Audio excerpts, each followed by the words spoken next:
A thunder of jets in an open sky, a streak of gray, and a cheerful...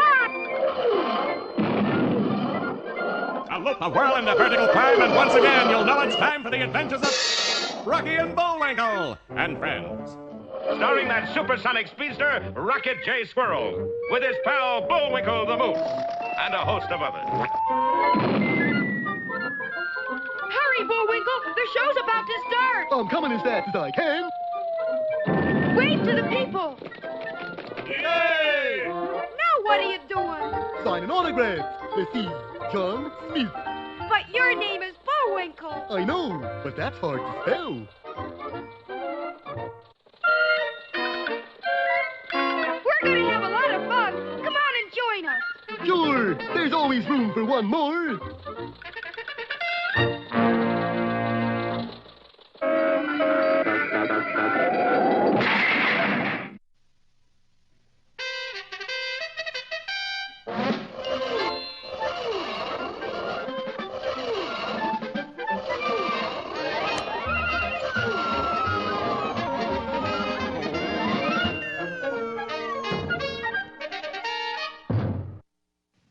Last time you remember, Bullwinkle was guarding the suitcase full of stolen bank money when suddenly the bottom dropped out of the pot. Oop! Termites! But no, frantically tugging on the suitcase was our old nemesis, Boris Badenov. Let go, you stupid moose. I'm not giving up to no talking termites! Fortunately, the sheriff was outside Bullwinkle's cell and heard the commotion. He immediately went to the moose's aid, but unfortunately, Boris's gang also arrived on the scene.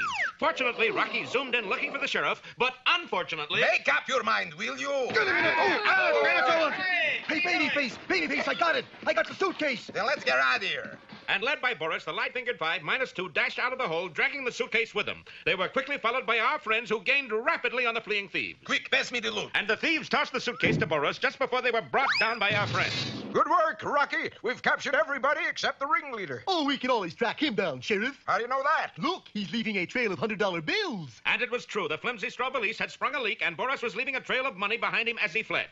Seems to be getting lighter. I must be catching my second wind.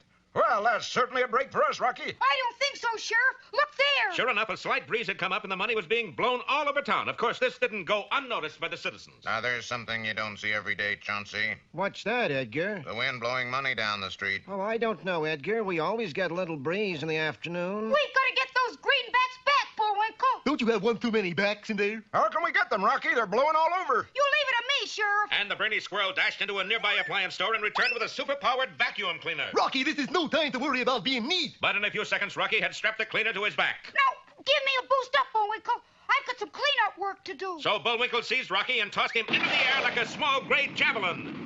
Rocky turned on the vacuum, and in a dazzling display of aerial acrobatics, gathered in bill after bill. You know, for someone who lives on a diet of nuts, he's pretty smart. And he's my friend. Well, he can't be all smart. Then, after gathering all the loose bills, Rocky zoomed off on Boris's trail, scooping up the money as he went. Back at the jail, the sheriff was giving Bullwinkle his instructions. Put these three guys in the cooler, Bullwinkle. I'm going to help Rocky. Okay, Sheriff. Come on, you fellas. And Bullwinkle marched the three desperados right through the jail to a large ice house behind it. Hey, what's the idea, buddy? The sheriff wants you in the cooler, and that's where you're going. Hey, what'll we do, Slug? Yeah, it's freezing out here. It's as cold as ice. It is ice. Oh, yeah. Now, listen, you guys, I got an idea.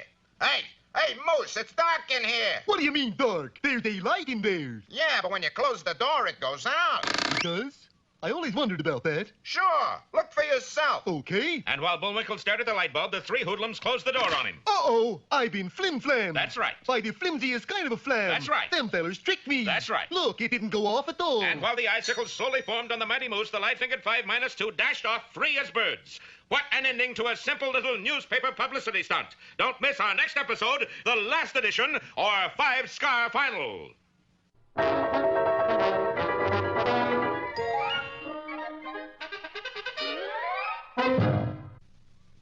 And now it's time... Time for that jolly juggler, Bullwinkle. Oh, dear. Three at once. 1, 2, And now here's a feature you're sure to like. 3.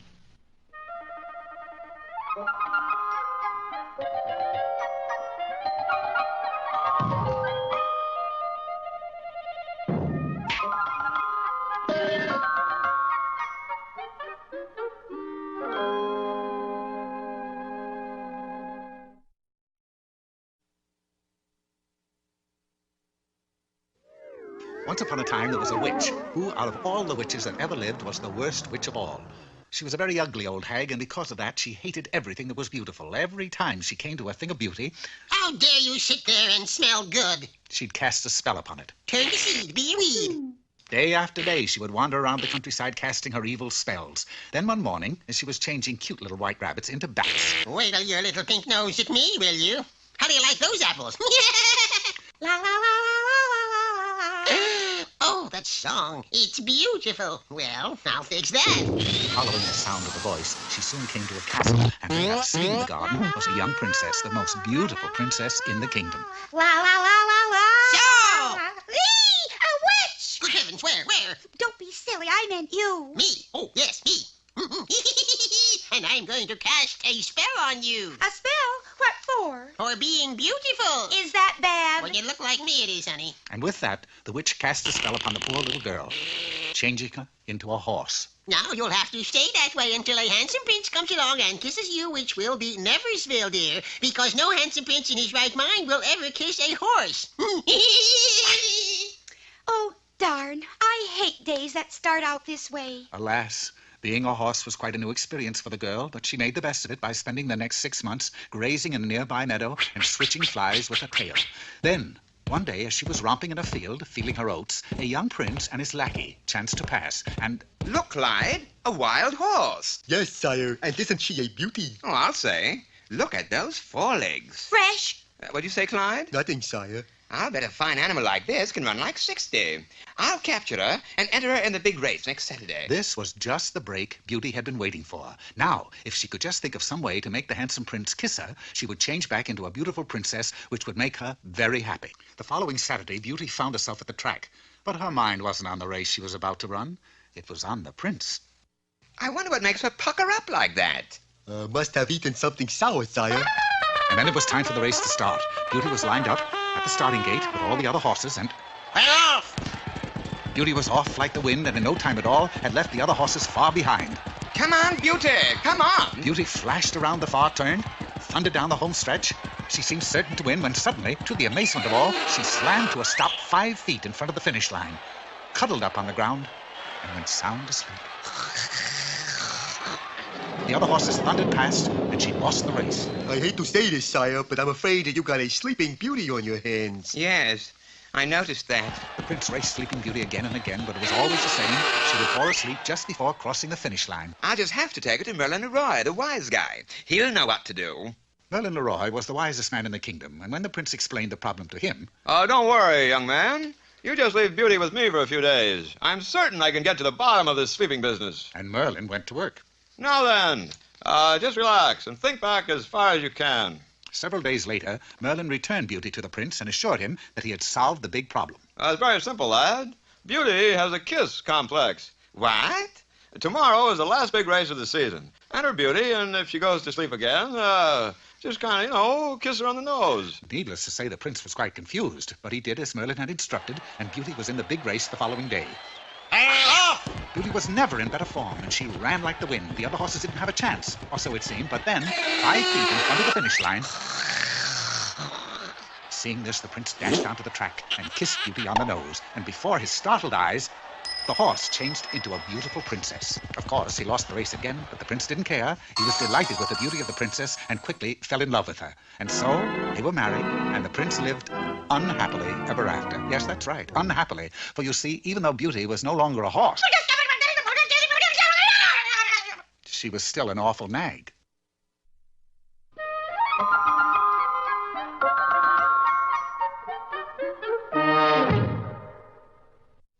Ready, Rock? You sure you know how to work that thing? No. Anyways, here's what it was supposed to look like. Hello there. Today's poem is called... Hey, Moose, how come you always read poetry? Well, it's my part of the You joke. think you are the only one with soul? You want to read a poem? Certainly. Today's poem got the title, How to Be Happy, Though Miserable. But... Are you almost disgusted with life, little man? But... I'll tell you a wonderful trick. That brings you contentment, if anything can. Give me... Do something to somebody quick. Oh! Though it rains like the rain of the flood, little man, And the clouds are forbidding and thick. You can make the sun shine on your soul, little man. Do something to somebody quick. But you got the words wrong. It says do something for somebody, not to them. Well, after all, in poetry is not the words so much. It's the thought that counts. And now... Hey, Rocky, watch me pull a rabbit out of my hat. Again? Nothing up my sleeve. Presto! Ooh, don't know my own strength. Now here's something we hope you'll really like.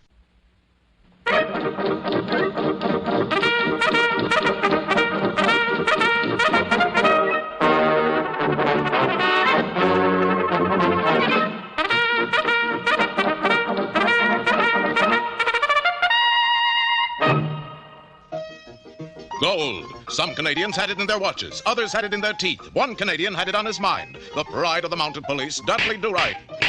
Now our hero is digging for two reasons. One, he received a new shovel on his birthday.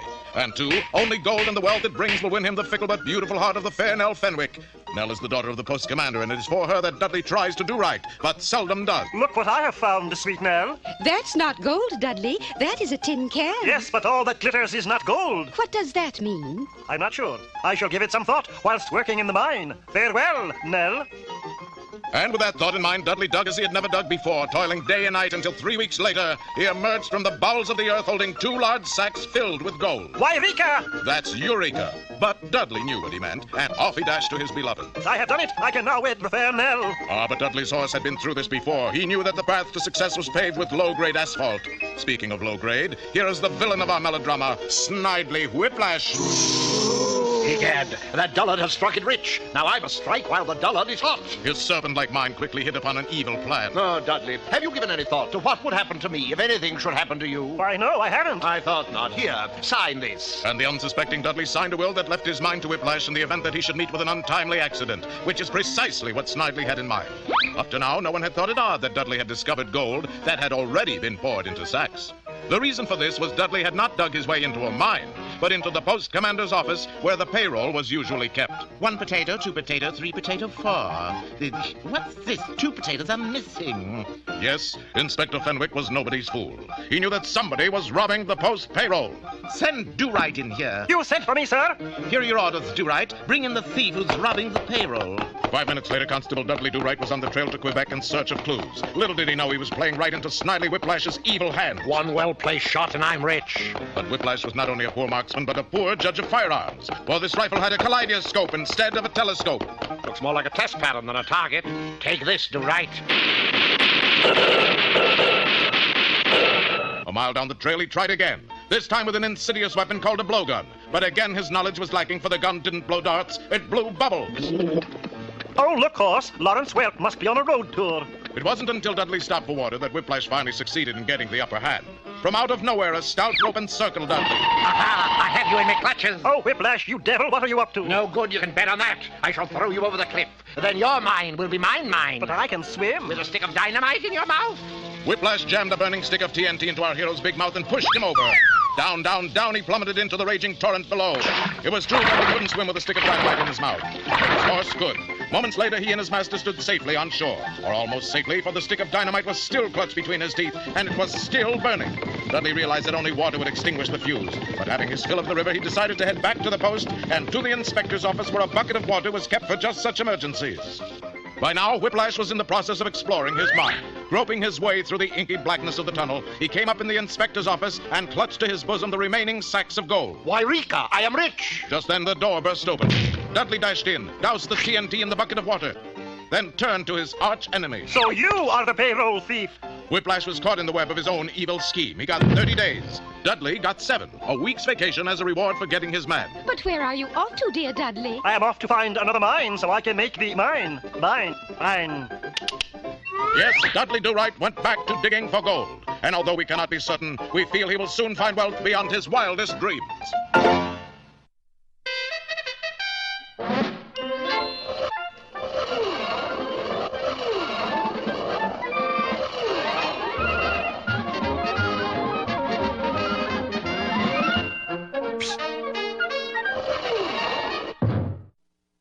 Well, the Frostbite Falls newspaper really started something when it buried a pot full of Confederate money as a promotional stunt. Within a week, the town was dug full of holes, the bank was robbed, and Bullwinkle was locked up by a gang of thieves.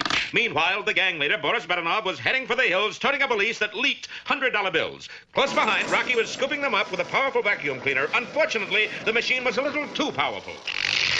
Uh-oh. Excuse me, Mr. Braunschweiger. I thought you were a $100 bill. Name is Babyface, not Bill. But then Boris spotted his empty suitcase. Raskolnikov, I've been hijacked by carpet sweeper. And he started off after the fleeing Rocky. Uh-oh. I gotta find some place to hide this money. But where? Then Rocky's sharp eye spotted a small building on a back street. That's it. The old ice house. Nobody'd ever think to go in there. Gee, Rock, I thought you'd never show up. Bullwinkle, what are you doing here? Far as I can tell, I'm freezing to death. Come on. We gotta hide this vacuum cleaner full of money. How about putting it under this loose board? Yeah, but that board isn't loose.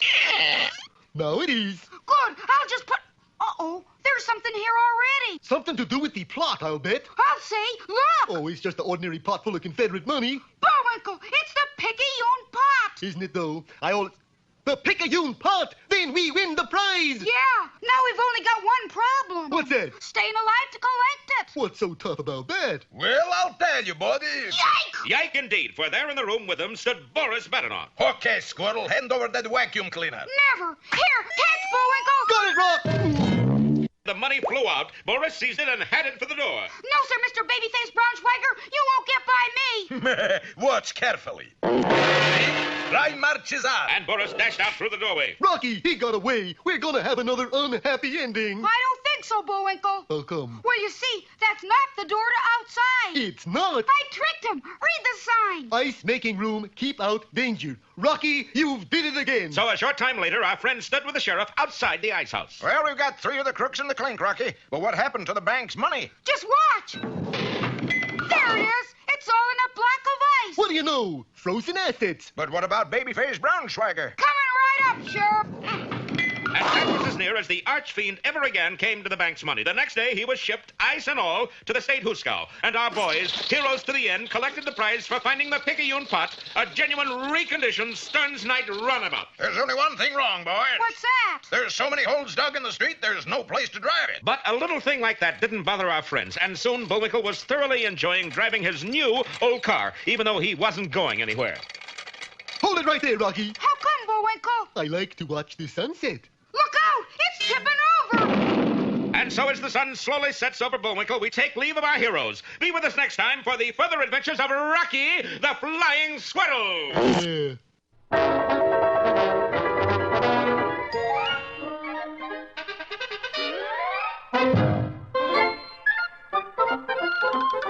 Well, it looks as if our time has just about run out.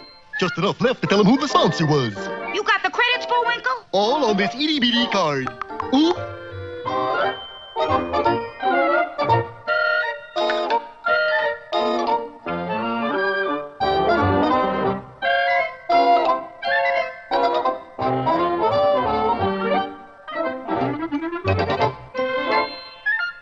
We're late again, Bullwinkle. Right. Bye now. See you next time.